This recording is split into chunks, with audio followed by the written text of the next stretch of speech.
Greetings and welcome to the Old Patrol HQ podcast. I'm your host, Gil Maza, a 25-year retired Border Patrol agent out of San Diego sector.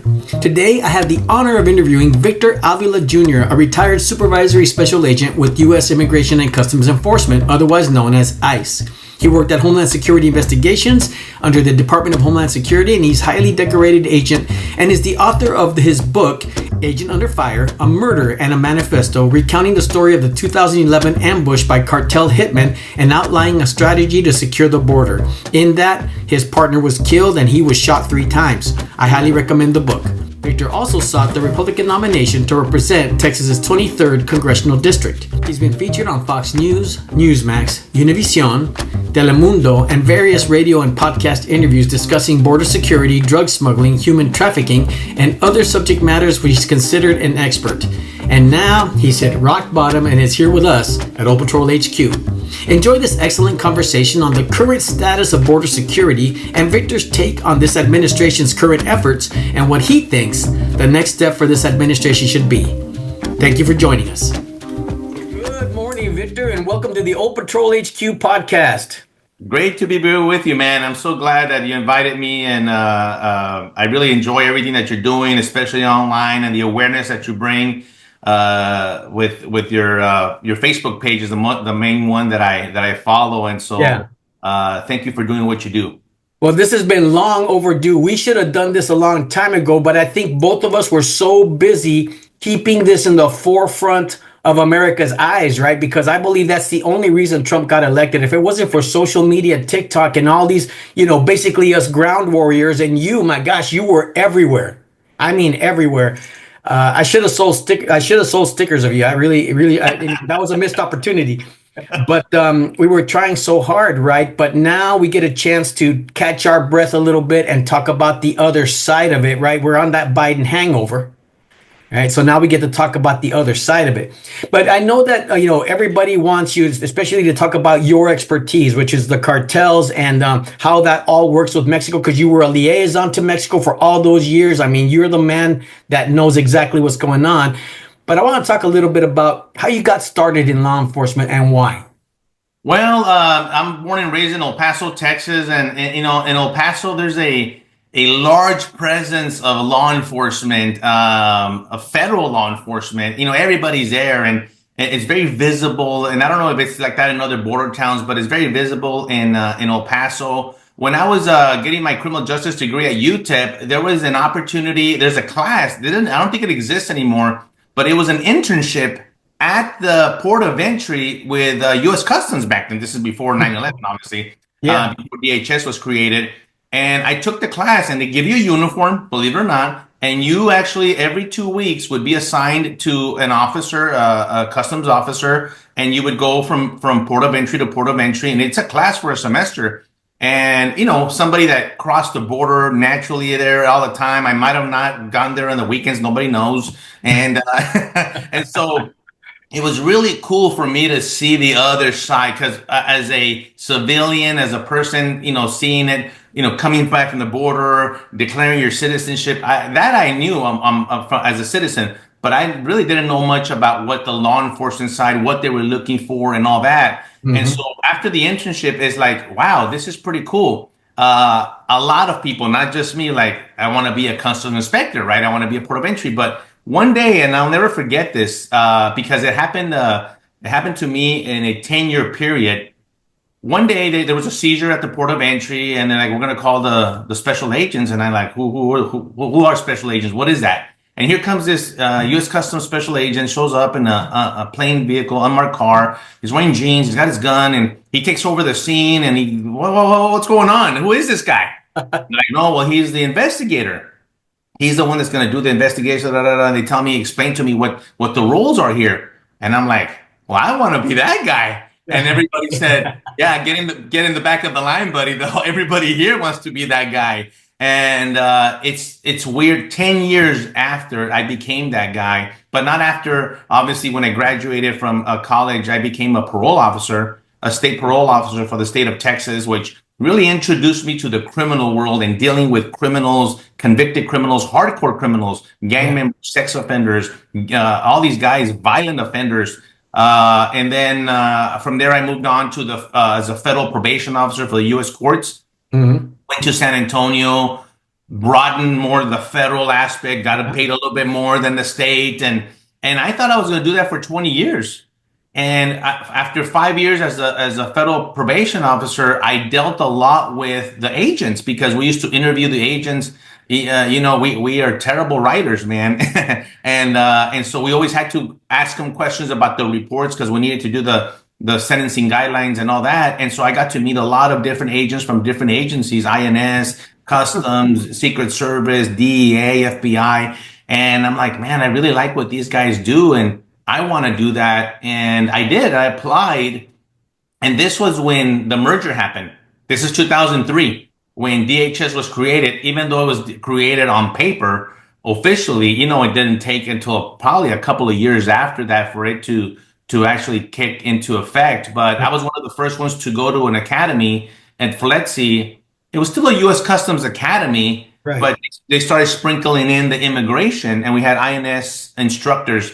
But when I graduated, my badge is still the U.S. Department of Treasury. Yes. But then my certificate says Immigration and Customs Enforcement. It was weird. I went through the growing pains of the agencies, and you know how people always ask after the merger, hey, what are you, legacy what? Legacy INS? Yes. And I was legacy nothing. I was like, yeah, I applied to be a U.S. Customs agent, but I was okay with whatever. I just wanted to do the work. I just wanted to do the job. And it's so funny that after going back to El Paso, I got into narcotics. Everybody goes into the narcotics sector. That's the first thing. Yeah, that's the sexiest thing we got, right? And yeah, I mean, plenty of it too. And in El Paso, I would say you blink and you get a case. And so I really was loving that, man. And about 3 years into it, my soup, and I love my supervisor, one of the best supervisors I had, Kenny Williams, God rest his soul, on a Friday afternoon says, Victor, you're getting transferred to the human smuggling, human trafficking group. And I went kicking and screaming, man. I was like, I was upset because, first of all, I didn't know human smuggling and I didn't know anything about human trafficking. I didn't know what that was. And he told me, you have to learn this, Victor. This is now the part of the agency.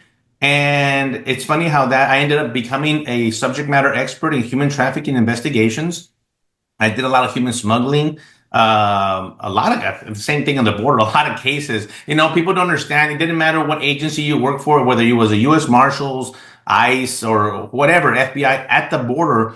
It was always a tremendous amount of cases and the workload very different than the Interior Office, right? Yes. Because I remember one time I went to arrest a guy for a cocaine warrant in Denver.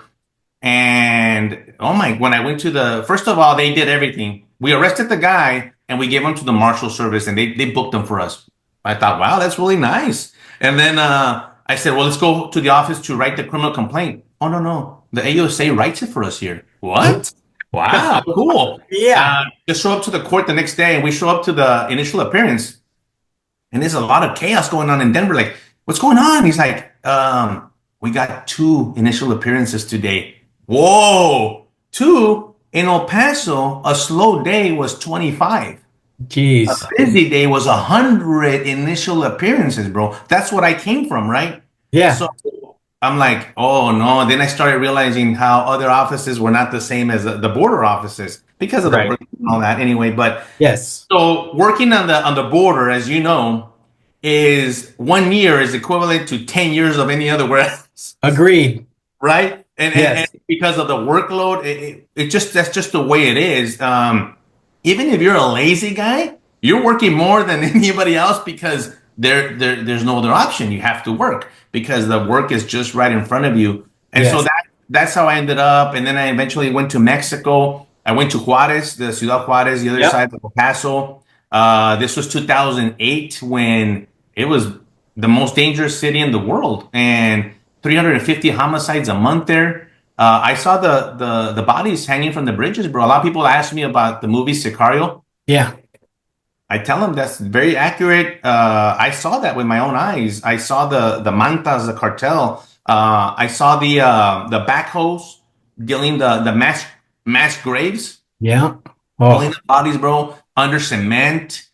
And so I opened my eyes to international kind of, now you're breaking the bag and tag cases in your AOR, and all of a sudden all of this starts expanding. You're getting calls from New York and all these other places that have links in the investigations into Mexico. And then of course I ended up being permanent in Mexico City, Yeah. moved family and everything, and we went over there. It was an incredible journey of, I talk about working. I always like to work, and I'm a worker, but I'd never in my life had worked the way I worked in Mexico City. The amount of work was overwhelming, overwhelming. I mean, it was, but what's funny is that I loved it, man. I loved it. I was Yes. neglecting my family. I wrote about this in the book. I loved it, and I love work and the travel and everything, and all that good chaos. But man, I hated that I neglected my kids and my family, and there was no balance. And I'm grateful for my wife for being Oh yeah. understanding, bro, because it was a tough assignment. And then, of course, everybody knows that 14 years ago, this past weekend, February 15th of 2011. Agent Zapata and I were ambushed. It's a known story out there. I Yeah. will continue to tell the story as much as I can. There's still people that don't know that Agent Zapata paid the ultimate sacrifice with his life in the line of duty in Mexico, and it was a And very you got traumatic multiple event. gunshots as well in that process. I took 3 rounds, and I'm here by the grace of God Wow. to have survived that awful, awful experience. And then, of course, that turned my life and that of my family upside down. But I continue to fight, man. I continue. My family is very resilient. I've had their backing, and by the grace of God, I'm here to tell the story. And like you said, after I retired, to continue to fight, to continue to be a voice, a lot of the voice for Border Patrol agents. Even though I was never a Border Patrol agent, I've worked a lot with them. And I always felt that they were getting the short end of the stick, man. And especially the last 4 years, right? Oh yeah, absolutely, yes. People didn't understand what was going on at the border, and all these incidents that happened, the wire cutting off. They didn't understand because one, they had never been to the border. That's Yes. one. Second, they didn't understand the law enforcement community in that aspect. And I understand the differences between Border Patrol and ICRO, and I understand all the issues. I know I'm very clear on that. But believe it or not, I want that to be cleared up even better, because we're all on one team. And that's actually what I'm seeing now is the coming together of DOJ, brother. Like, I'm getting calls from my friends at HSI, and they're saying, "Hey, I got a call from DOJ. Hey, whatever you need, brother." What? I never got that call. Yeah. When I was working. Border Patrol sure didn't. I mean, we are the bastard stepchildren of the border, that's for sure. Always have been, always probably will be, except if we get a gravy train. But my gosh, you have had a distinguished career, right? A lot of agents, a lot of us have gone through our careers. We had our little incidents and situations, but you are highly decorated. Gone through. You also ran for office in the 23rd I district. did. Well, I got into the politics. I figured I would always say this, like, be a member of your community. Go to the city council meeting. Go to county judge. Be involved. Who represents you? Do you know? Have a cup of coffee with your person that represents your block. And so I was preaching that, and I was like, well, wait a minute. Well, why don't I do it? And let me tell you, I've failed in the sense of getting into the political world as far as getting into office, but I've gained a lot of knowledge and experience, especially running for Congress. Boy, did I learn a lot. And you know what? I don't regret it. I learned so much. And it's something that I compared a lot to the law enforcement, because that's what we did. Man, politics is worse, brother. I have heard that all the time. Every law enforcement officer I've spoken to that's run for office says, I'd rather be chasing a bunch of armed smugglers Yes. in the middle of the night over mountains, over hills, and that's less dangerous than maneuvering through the field. But you know why? Because you know who the bad guy is. Exactly. You know what I'm chasing the bad guy. That I identified the bad guy, and I'm following, and I'm investigating. In the political world, the bad guy is right here, brother. And they're hugging you and smiling, and then you share information, you talk, and then you realize 3 months later, holy crap, that was the bad guy. Yes. Holy, You can't tell the difference. And we're in the law enforcement world, we're pretty good judges of character. We Yeah. meet a lot of people, and we have that advantage. And still, Yeah, they're damn good at what they do. Yeah, they're darn good at what they do. So then you also alluded to your book, right? You authored a book called Agent Under Fire: A Murder and a Manifesto. Yes, sir. What, Yes, sir. What inspired you to write out that book? Was that to document the experience you had? Yeah. So I said I have to put this on paper. There was a lot of horrible accusations, man. And even though you don't want to take them personally, but you can't. Of course.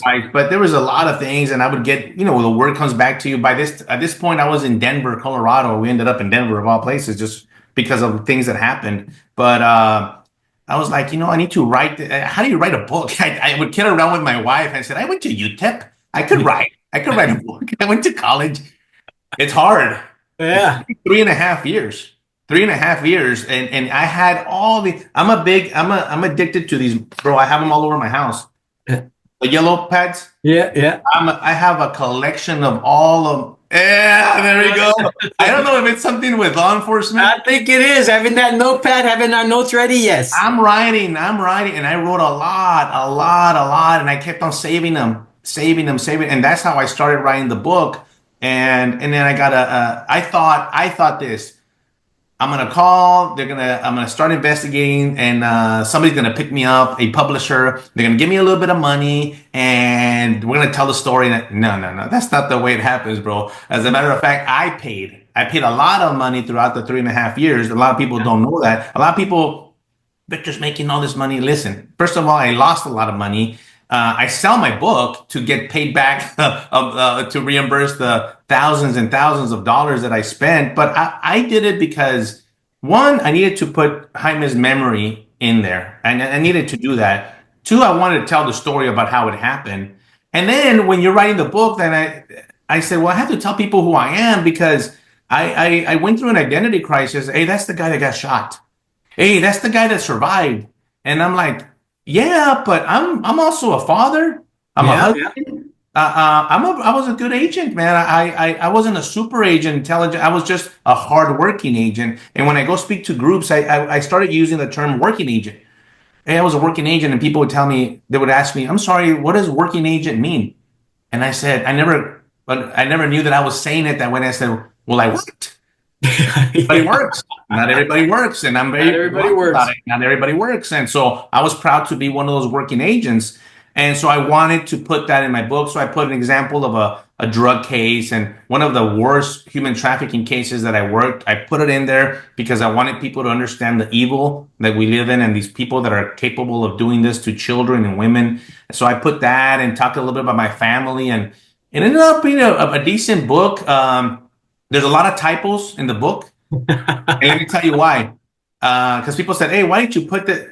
Obviously, I caught all those typos, but when the final version didn't get published by the publisher, it was the second to the last version when we had corrected all those typos, and that's just the way it happened. And then, with the book, it gives it a little bit more authenticity. I think so, right? If it's too perfect, it's not. It's very raw. If you read the book, it's very raw. It's very emotional.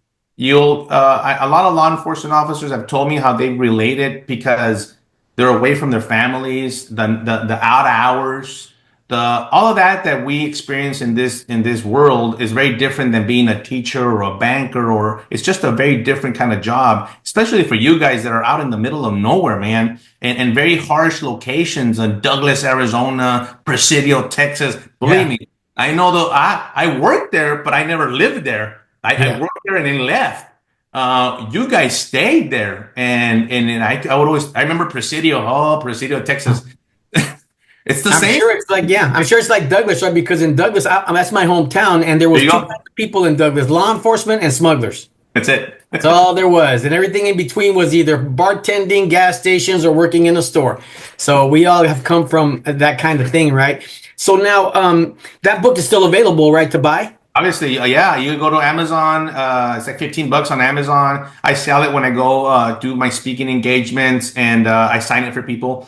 But it's done okay. I mean, I've sold, I think, over 10,000 copies, which for a person that is non-author before, I never authored another book, It's decent. It's gotten around, but what people give me the feedback is one about the family. Yeah. And two, about the aftermath, because the aftermath was horrible for us. We got treated horribly by the Biden administration. And that's what gets most agents, isn't it? Because people That's don't it. understand that something that a lot of people don't know is that a lot of, they think that we're ready to shoot somebody. We're ready to go and fight and shoot and we don't care. But a lot of law enforcement guys don't survive their shooting, and they might survive the actual incident. They'll survive the event, but the aftermath and even their own consciences, knowing that they took a life, a lot of people leave law enforcement because they can't handle that anymore.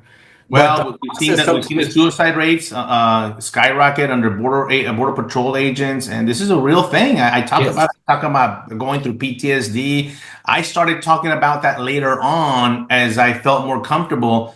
That was the number one response, man. Every time I finished, a police officer or an agent or whoever in the audience will come up to me and say, "Thank you for talking about this, about the family. I'm going through something similar." And I've made friends and continue to talk to them because sometimes they just need an outlet. And sometimes you need somebody that has been there to really understand it was horrible. Let me tell you, we had dark years.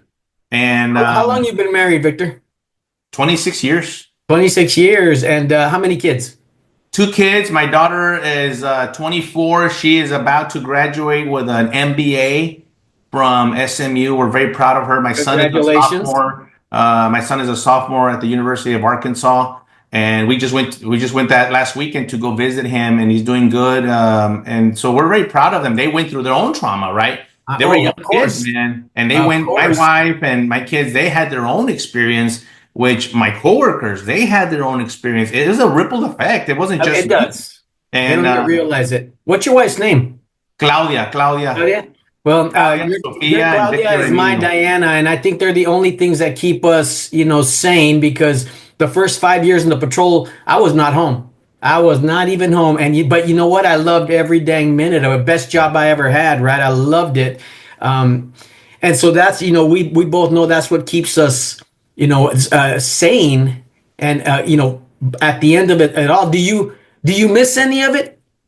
Oh yeah, brother. I miss a lot of it. Sometimes I get melancholy or nostalgia. Yeah. And I've been working with nonprofits with Tom Homan and all, and sometimes I brush up against that feeling, and I'm like, I get a little down sometimes. Like, chinga, I really miss it. I miss it. I miss the camaraderie. I miss the language, the kidding around with your coworkers. Because all that people, I have a potty mouth, and not just because it's not gratuitously. It's just that's the way I learn to speak in English and in Spanish.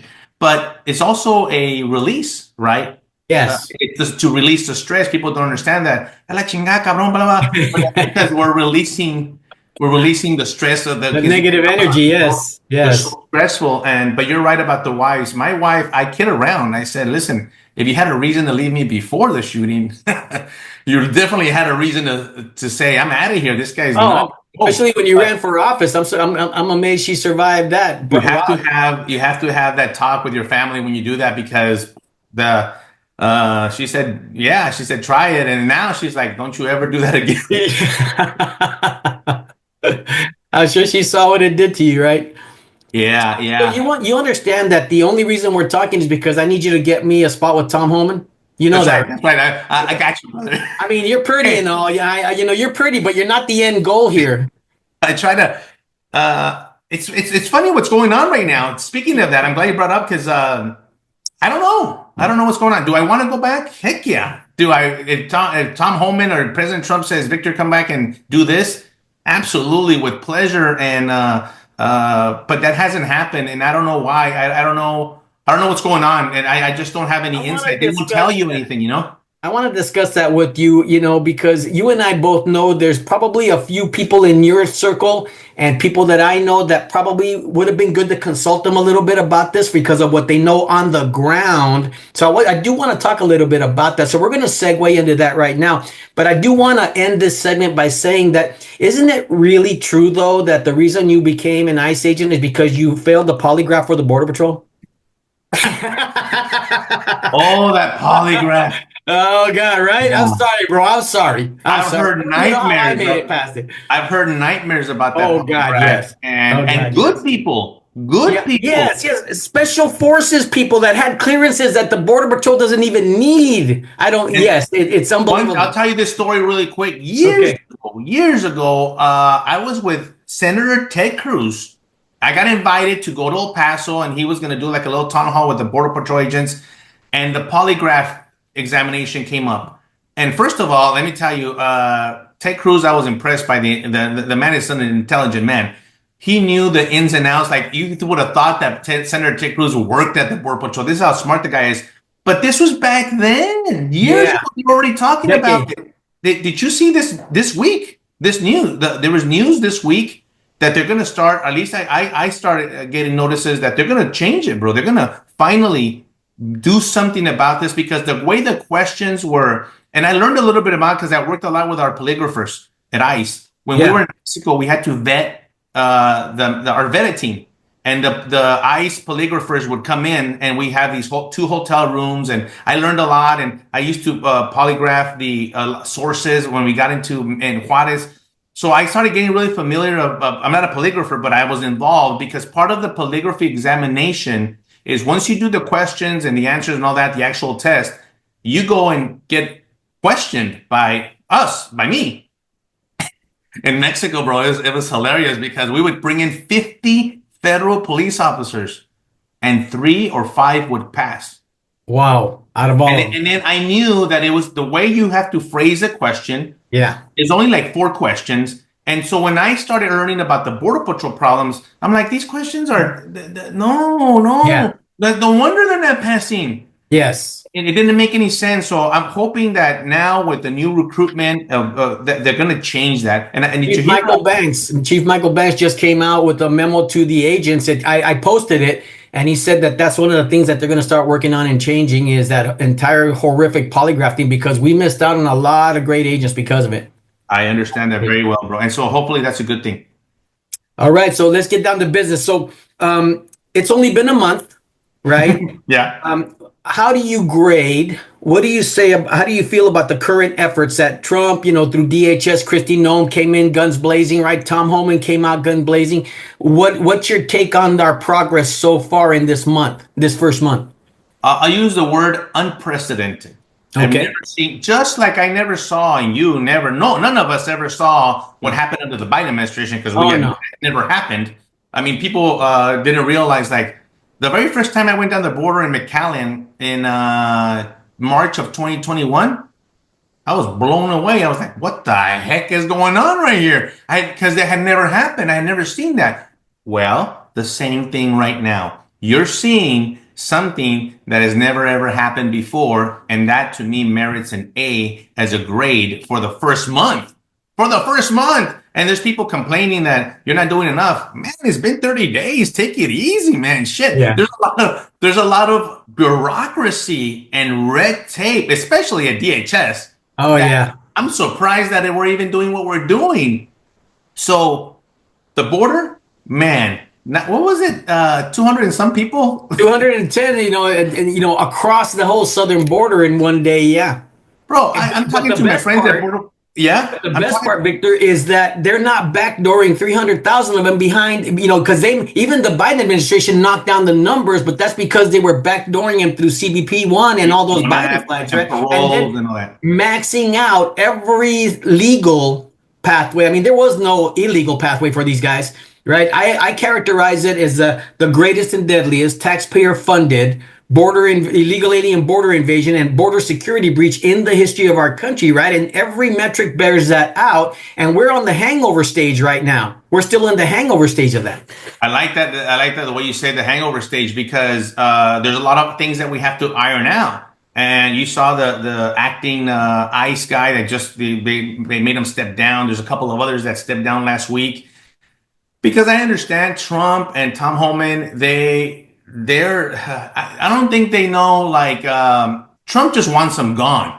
And there's a lot of bureaucracy and paperwork and documents and procedures and 14th Amendment and all this other crap that now there's some groups that you just can get and remove, but most of the others, man, the process to remove is probably even more process than when they came in. Yeah. And so I don't know if they understand that or not, but I think it's going to become streamlined. And I think that a lot of these policies and procedures that are not necessary, especially for BP, get it out of the way, make it Yeah. easier, clean it Yeah. up, and I think it's going to be cleaned up here, and so you're going to see those deportation numbers go up because I Well, believe there's plenty. I think that even now they're talking about bringing back reinstates, which should only be right one page. We've One already done pager. all the files, but it should be one page to do. But I'll be honest with you. I had different expectations, I guess, maybe of our capabilities and how things work. Because first of all, I thought to myself, with all the media is trying to rally and they're starting to gather, and we got community groups going out and looking for ICE vehicles and all that kind of stuff. That we would have a shock and awe, that we would just go out to these, at least New York, Colorado, and just hit them hard. And then to see that we send 100 agents to Colorado to clean out those apartments and they're freaking empty, that pissed me off. And so I think also, even as a retired law enforcement, a border patrol agent, understanding back in the day what the bureaucracy was, I had high expectations. So I also was a bit disappointed. But then as I start catching my breath, because I was talking to JJ Carroll, I did Oh yeah, good guy. I did a podcast with him yesterday. And of course, JJ, right? JJ is like, let's just grab Border Patrol, squads, every sector, and just start driving into the cities and just grab everybody we can. And I guess that's part of what we would like to see after all this time, but it's not going to be that easy, is it? It's not, and I thought that was going to be. If you noticed initially, like the first few days, like what's going on, a lot of media attention, and then it started dying down. Yes. I stopped reporting the numbers. They don't report the numbers of apprehensions on a daily basis anymore because they're not getting the numbers that they want. Apparently, there's this magic number of 1,500 a day. I don't know where that came from, but apparently that's what they want, and they're not close to that. And it's a lot of, it's not one thing. It's a lot of different moving parts to this. All at once, yes. Personnel, policies, procedures, bureaucracy. Plus, a lot of people are not in place. Look at Rodney Scott, the CBP commissioner. I texted him yesterday. He's actually at the funeral today of the Border Patrol agent that was murdered up there in near Canada. And he can't participate. He's not confirmed yet. He's kind of doing it all from headquarters, and it's frustrating because he still needs to go to the hearing, needs to be confirmed. So that's just one person. There's a lot of other people that are waiting for that haven't been able to hit the ground fully, and so you add that to the formula, and it slows things down. And I think Trump is like, I don't care. I know, right? I don't care. But it literally, though, I have to keep reminding myself, Victor, it's only been a month. Yeah. And then what he's already done, like you said, unprecedented, unbelievable. Everybody's bitching, even his on our side, right? On the other, on both sides. Slow down a bit so we can catch up. Slow down a bit. But I'll tell you what thing that I've been hearing is that Trump came in and lit a match under everybody's ass, and I'm saying it very, very bluntly. The last 4 years, ICRO, even BP, this they kind of got used to this. Yeah, fat and happy. And I blame the Biden administration because they normalized this. Of course, and we're like, no. This is not normal. This is actually wrong. But when you do something like that over and over, then you get complacency. ICRO was not doing a lot. They weren't doing worksite enforcement. They weren't doing. They were at the office, and now that I call some of these ICRO, they're not at the office. They're like, I can't get a hold of them. They're like, they're out. They're working weekends. They're working nights. And you know what? I'm like, that's what the job was supposed to be in the first place. Correct. It wasn't supposed to be 10 to 2, brother. No. And so some people might push back at me for saying that, but listen, this is the job that you signed up for. I remember signing a mobility agreement. Yeah. Was BP signed those too, right? At the need of the service. Oh yeah, but I got sent across the entire country on detail, especially the southern border. I was out of San Diego sector. I worked Tucson, Yuma, El Centro, Texas. I went to Texas 11 times. There you So go.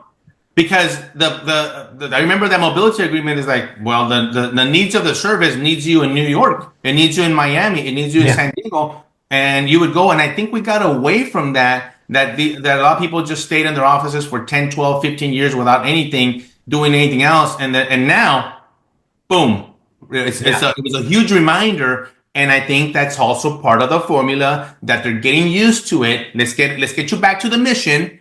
Let's remind you what the mission is, because we're all one team, and I think that's why it's going to get better here in the months coming forward. Now, for the last we've always, right, the cartels, the transnational criminal organizations across the world have always had a piece of the border, right? Somehow, some way. Always had a piece of it.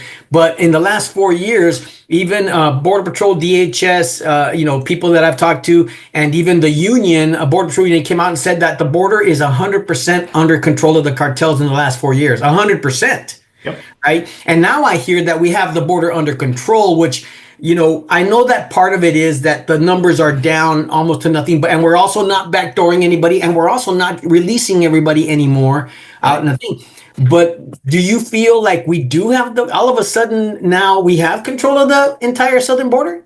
Now, there's several things when they say, have we secured the border? Plus, securing the border and having operational control actually might be two different things. Okay. Right? And so I think we have better control of it because we are trying to fill in the gaps.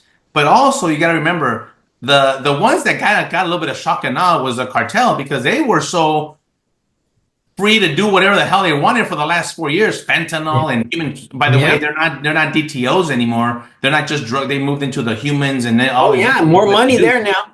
More money and all. So all of a sudden they're like, holy shit. The smuggling, that's what I've been hearing, is that now they're coming in. They're going back to the old days of Neely's Crossing down there in Hudspeth County. And they're going back to the port of entry with the bodies and the drugs and the body carriers. Backpackers. Remember all this shit? Yes. Because now they have to smuggle it in.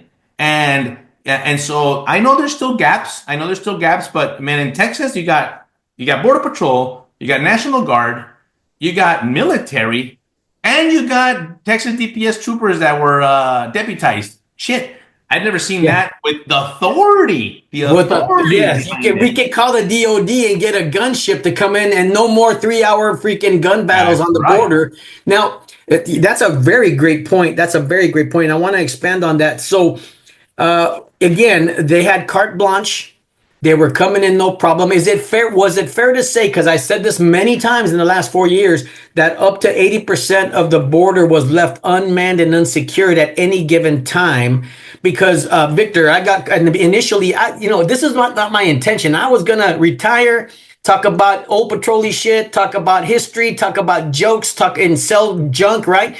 And all of a sudden, I'm getting these messages from the field saying, we just shut down Del Rio sector. I said, what do you mean shut down Del Rio sector? What does that mean? No, everybody, every last body is in processing. The field is empty. We have cameras we're watching people just walk past our stations, and we don't have the manpower to grab them.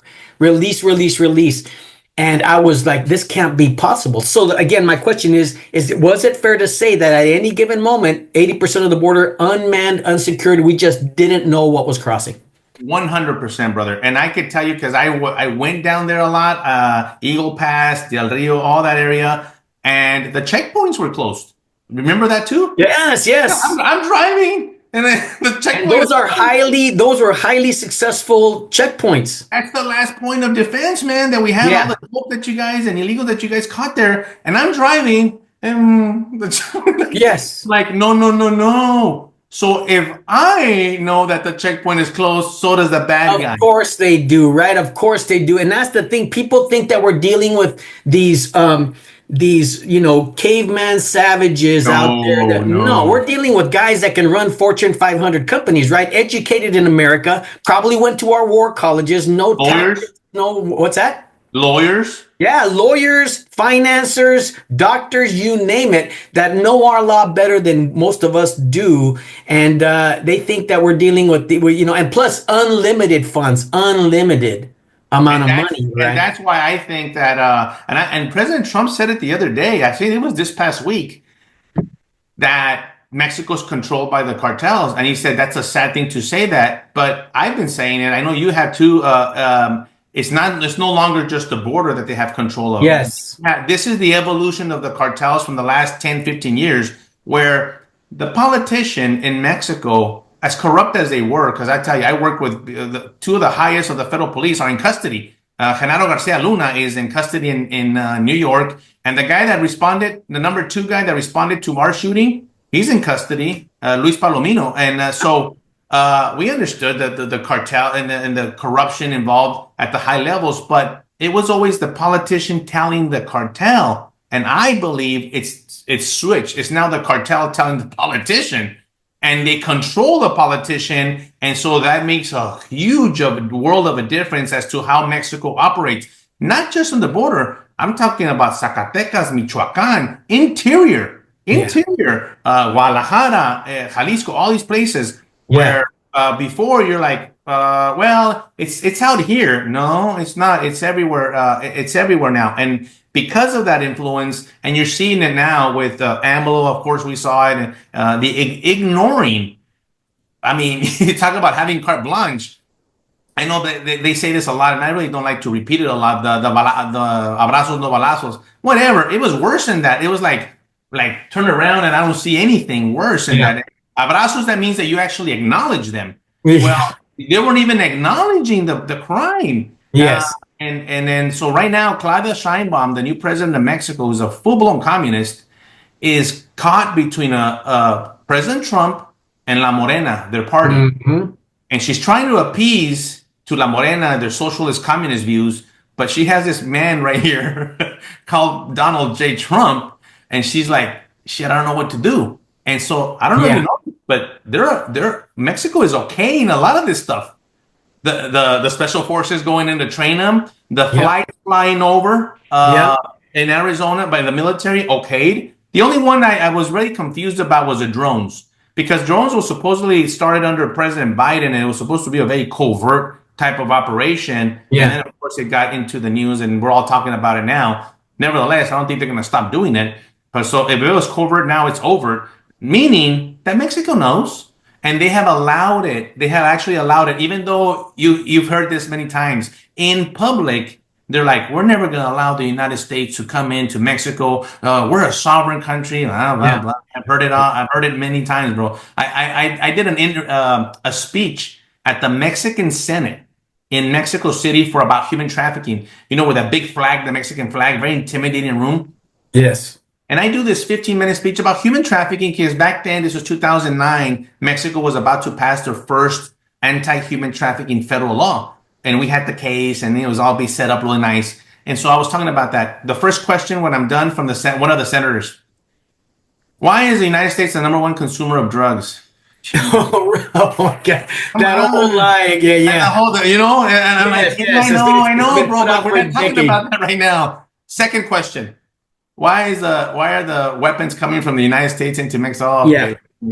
Another myth. Yeah. And I'm like, and then, they're not wrong. We do consume the drugs here, and I understand that. And so people always ask me, how do you solve it? Well, I choose to let's control the supply, right? So the demand, when the user in the United States demands the drug, it's not readily available. At least they have to have a hard time in getting fentanyl. And so you know what? Why is fentanyl not available? Because we shut down the cartels. And so now we get to focus on the rehab and that problem that we have. The same thing with child sex predators and all that shit. Which is outstripped the dope user, the dope smuggling, human trafficking has outstripped it. Now, a couple of things. One of the things is I was about to go on a major show, and you've been on the John B. Wells show program before? Yeah. Right. Yeah. So I remember that I watched one of your interviews, and I thought, I want to steal some of this information so I can look real smart. And I go on there, and I share this information. And basically, it was not only the foothold that the cartels have in Mexico, but the foothold that they have in our major cities. Yes, sir. And that fact that, for unfortunately, DHS, CBP, we were delivering these people to all these cities through the NGOs, right? And they were going into indentured servant. And you're the only other person that ever said it that way that I heard from me, that the indentured service. They got to pay the cartels. Nobody crosses without permission of the cartels and things like that. So I'm telling them all this, and they're like, by the way, they said, we just had Victor Avila, and he agrees with you. Oh, okay. Hey, I'll take it. That's hilarious, brother. That's a good one. But talking about that designation now, that Trump has come out, right? And that is breathtaking. He is declaring cartels and Tren de Agua and all these horrific, that again, to this minute, have a foothold in most of our cities. Yep. A terrorist organization. Now, we were talking earlier that everybody thinks, well, guess what? We can go bomb Mexico now. We can fly in there but that's not how that works. Tell us how that plays out for us in real life.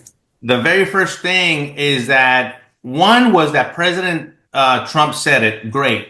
But officially, it actually just happened this week when Secretary Marco Rubio of the State Department officially designated him. And that's one thing. I do this talk and I have, how do you designate the cartels? And a lot of people say, well, like the governor of Texas, I designate the cartels. Well, good for you. Well, saying it is not enough. You have to put it in the books, or if you need a law behind it. By the way, Chip Roy from Texas is trying to make it a law. So if another administration comes in, they can't just undo it.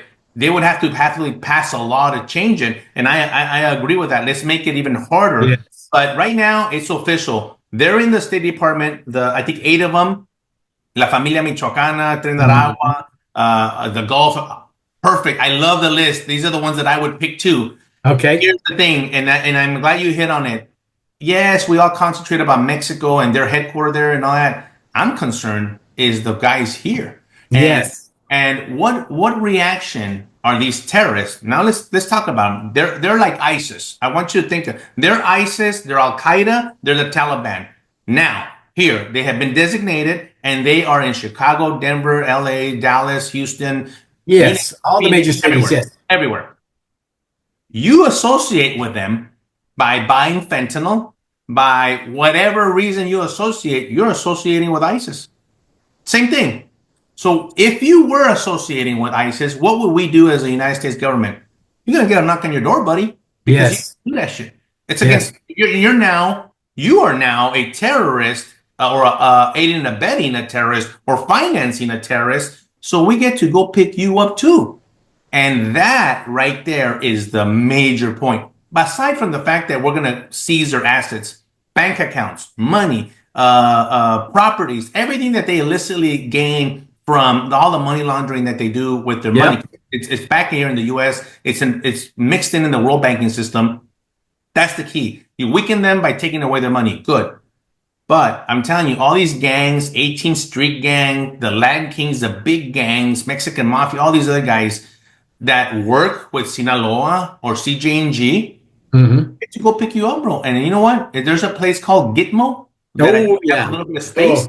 We're going to go put you there because you're a terrorist. And I think that the ripple effect is going to be that these gangs and whoever it is that's working with these cartels, once you start picking up those people, they're going to be like, whoa, hey, I'm not a terrorist, man.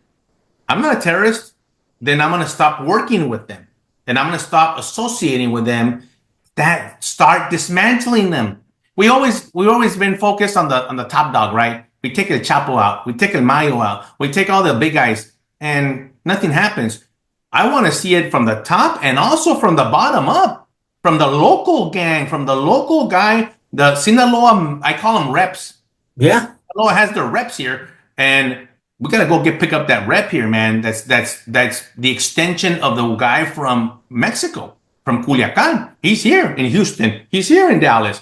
Here, him, them. It's a bunch of them.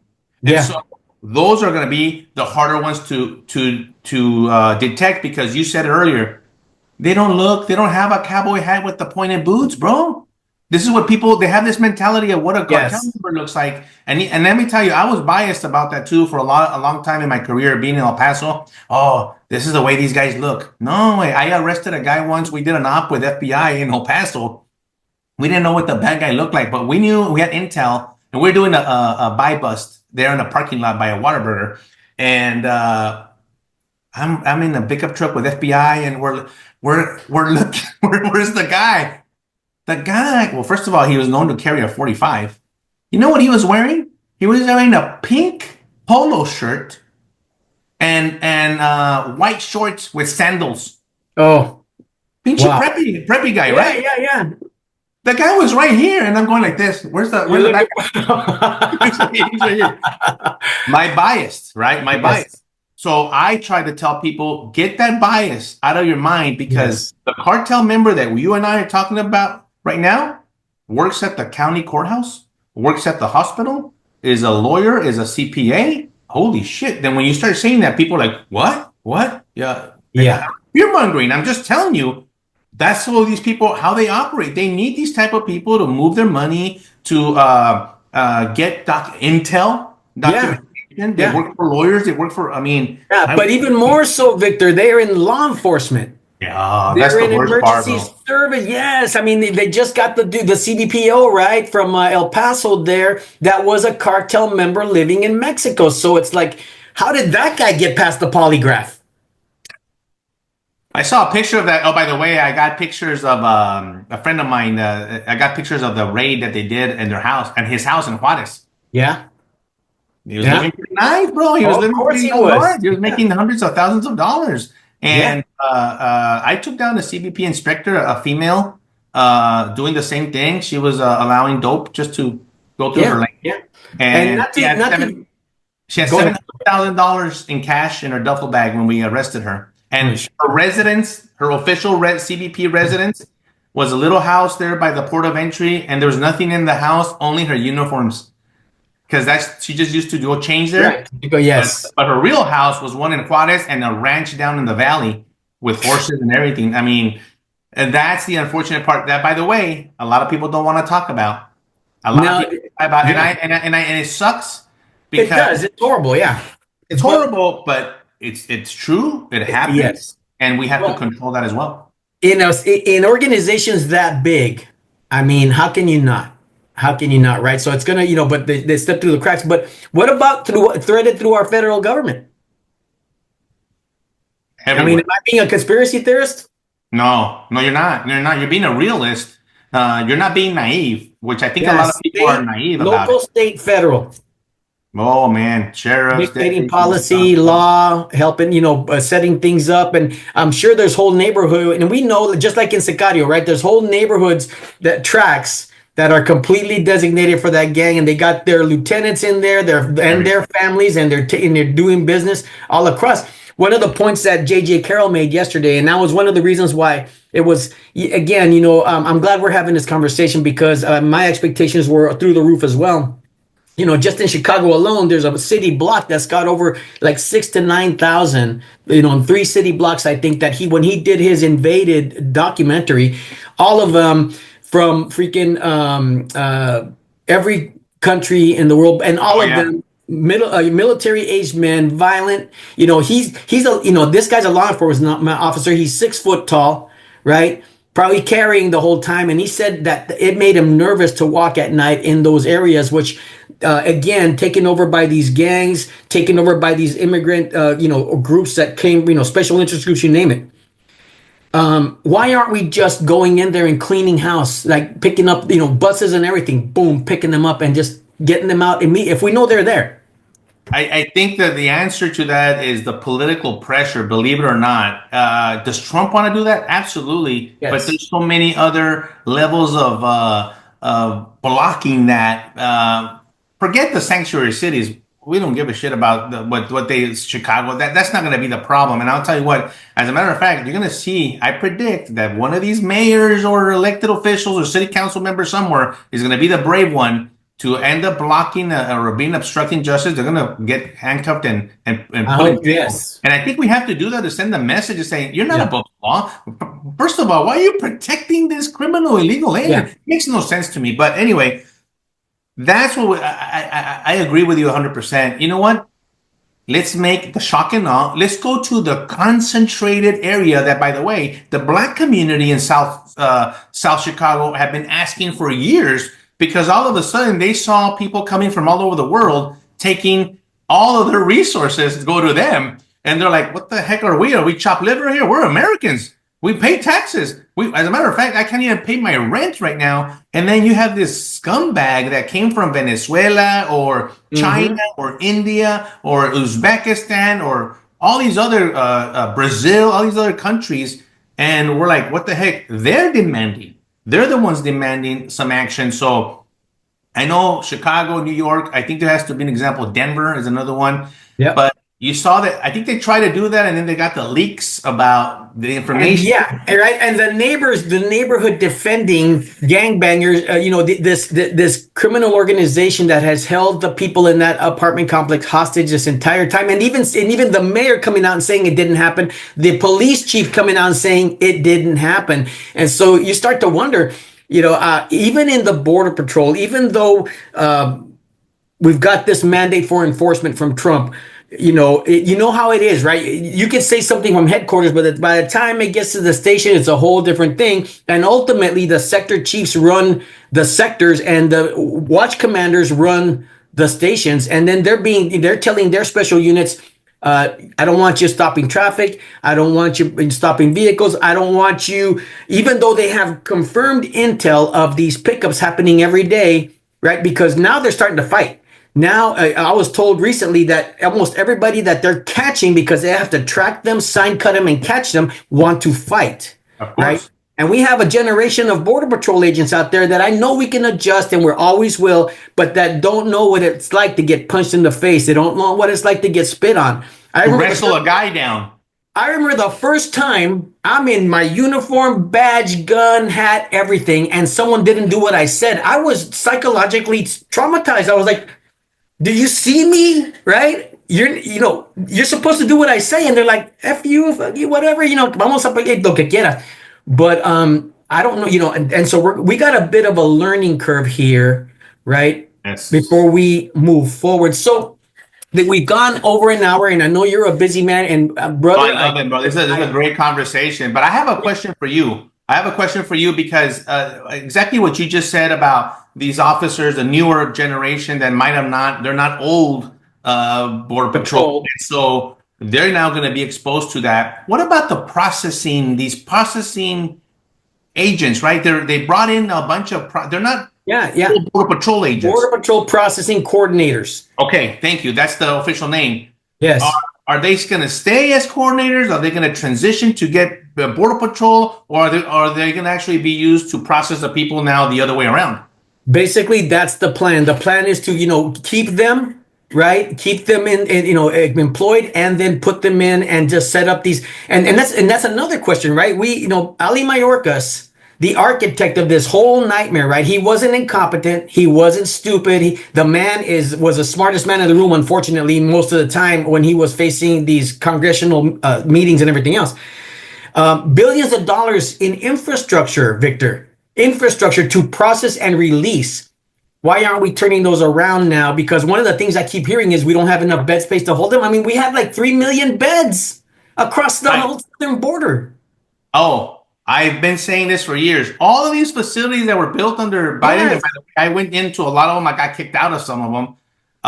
State of the art. Why aren't they now becoming detention facilities? Exactly. Already there. El Paso has huge. Zapata County, Donna facility at millions of dollars a month. So that's supposed to be the plan. The plan is to utilize those guys to now step in, allow our agents to go into the field. The only problem is, Victor, is that they can't sign off on a case. Yes, I heard that. You need a Border Patrol agent to sign off on the narrative and all that, right? So that's why you have supervisors, right? Let's have your supervisors do that because they're back in the field, and get these guys out in the field doing the work that they were created to do. So that's what I hear is the plan so far. Well, that's good. That's good. That's good. That's I knew that there was something going to happen with them because I knew that they hired a lot of those, Yeah, right? yeah, they did. Yeah, during the start that because if this administration had gotten reelected, I guarantee you the Border Patrol would have become just an asylum office.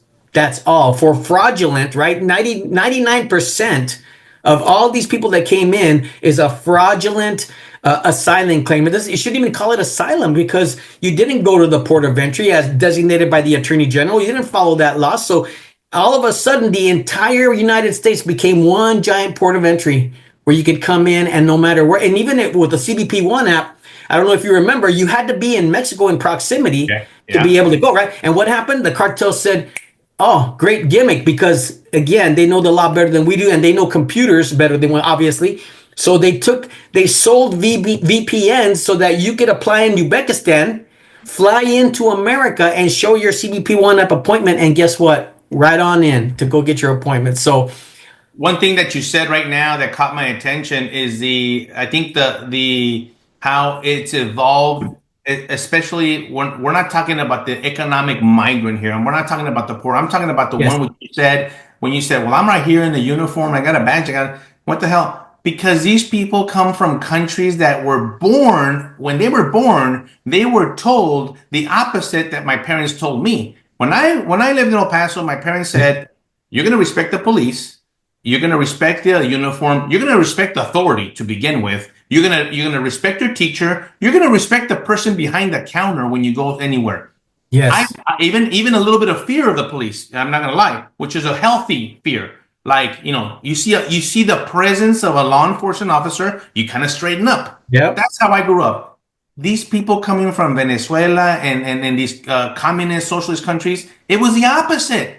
Kill the police officer when you see them, spit on them, disrespect them.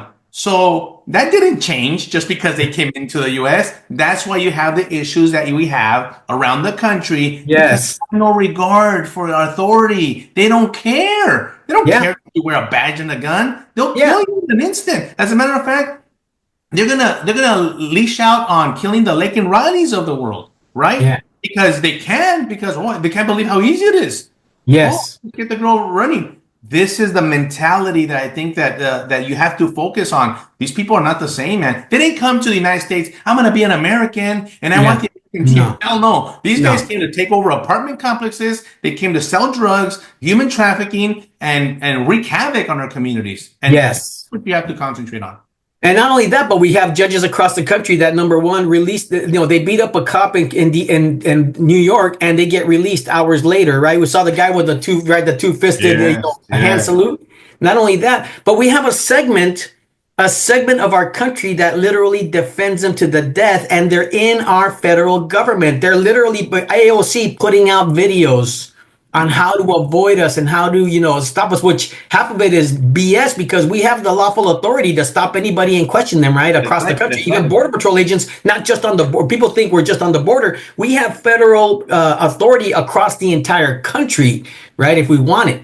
Oh, I told them, remember FEB, the functional equivalency of the border? Uh, Yeah. that's an authority that people don't know. I could question you as an immigration officer the same way I question you at a port of entry. I could question you in Chicago.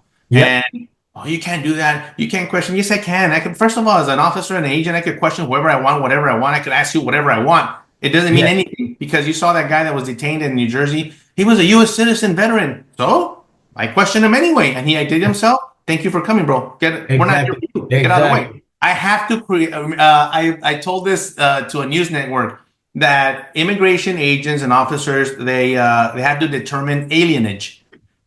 You and I know that term.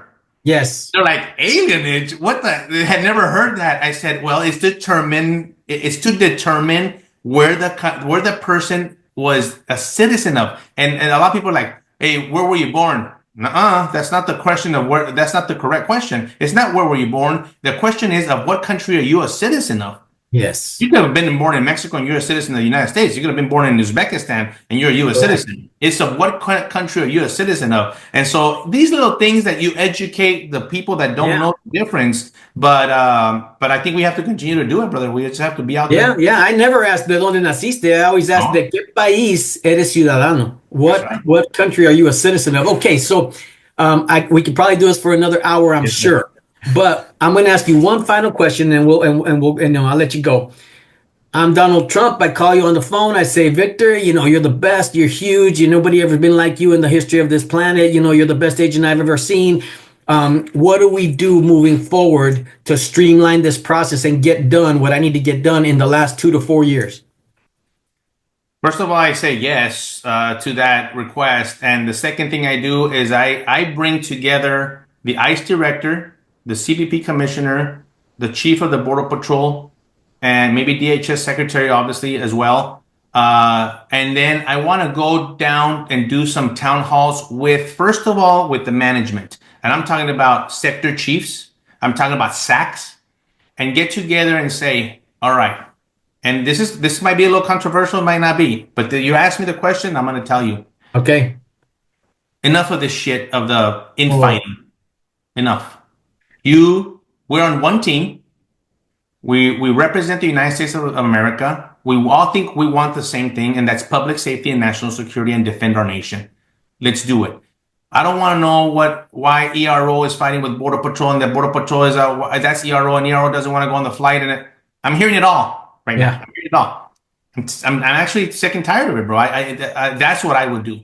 I would get on them, whatever that means, and in whatever language you want to say, as far as like you cracking the whip, whatever. I just think that people need to be reminded of what your role is and what your mission is, and that your mission is one mission really altogether. So I understand the differences between Border Patrol, ICE, HSI, and look at DEA and FBI are stepping up even more right now. And some of these jurisdictions, some of these sectors, man. And I'm like, that can't be. That can't be. Yeah.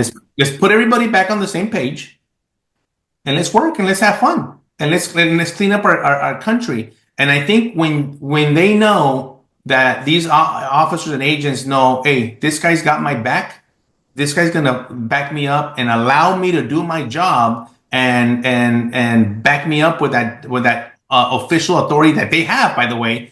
I think they have to be reminded of the authority that they have, and that you have to do the job. You have to exercise the authority. And then once that, then I actually would get together with, and I think Mike Banks is already doing this. He's going and sector.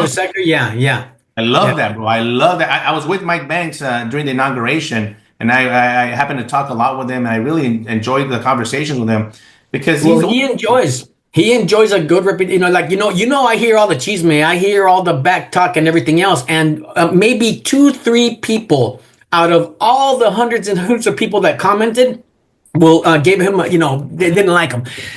But am I off on that? No, well, I'm going to show you that you're not off, because what you just said is the polished version of what I'm about to play for you right now. Check this out. I want you to hear this, because this will, you're going to be, I want to confirm what you just said.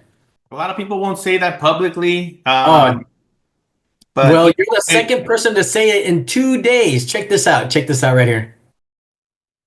Right? Well, wouldn't the first thing you do, though, Gil, if I was chief, the very first thing I would have all my chiefs on.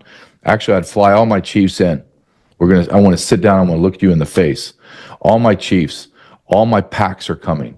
All my deep packs are coming. All my watch commanders. Your stations are going to be empty. You're going to give acting guys, and you're going to fly out, and you're going to meet me on a Saturday.